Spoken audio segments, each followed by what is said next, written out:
Prince Andrew and Jeffrey Epstein's friendship is back in the spotlight this morning thanks to a controversial new book, and it's called The Rise and Fall of the House of York. For more, we're joined by the royal editor of the Daily Mirror, Russell Myers in East Sussex. Rusty, what can you tell us about this book?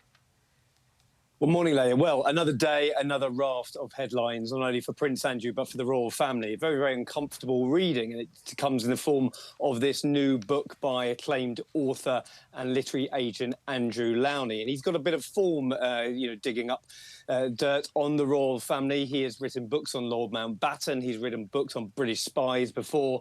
And indeed, King Edward VIII, calling him a Nazi sympathiser during and before World War II. But this is very, very interesting. He's sort of centred on Prince Andrew's relationship with the late convicted paedophile Jeffrey Epstein, calling them both sex addicts, saying that they had an entwined relationship that, of course, led to the Duke of York's downfall. Now, of course, we do understand that Prince Andrew has denied all those allegations in front of him after that infamous BBC Newsnight interview. But I think this is very, very uncomfortable reading, not only for the Duke of York, but for the extended royal family as well.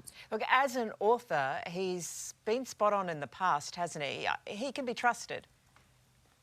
Well, I think you look at the subjects that he's taken before, and as I mentioned, Lord Mountbatten, his relationship not only with the royal family, but indeed his eventual demise at the hands of the IRA. And he took on Edward VIII, who obviously abdicated, and looked at his links with the Nazi Party before and during the Second World War, looking at the sort of aid and comfort that he provided to the Nazis. And that was very, very widely acclaimed, his book on Edward. Now, for this book, it sort of looks at the extended relationship between Andrew and the royal family, but also Sarah Ferguson as well. You look at the title, sort of the entitlement that they've sort of had, not only within the royals, but with their relationships with people who the royal family should not be doing business with. And I think we've seen that with Prince Andrew over the last few years, his emergence sort of with the Middle East as well, thinking that he can move away from the royal family and still have a life beyond it. So very, very interesting reading for sure. Yeah, it sounds like it's hard to move in the palace bedrooms with all these skeletons popping out of closets left and right and centre. Rusty, thank you very much. Wouldn't want to go into his bedroom.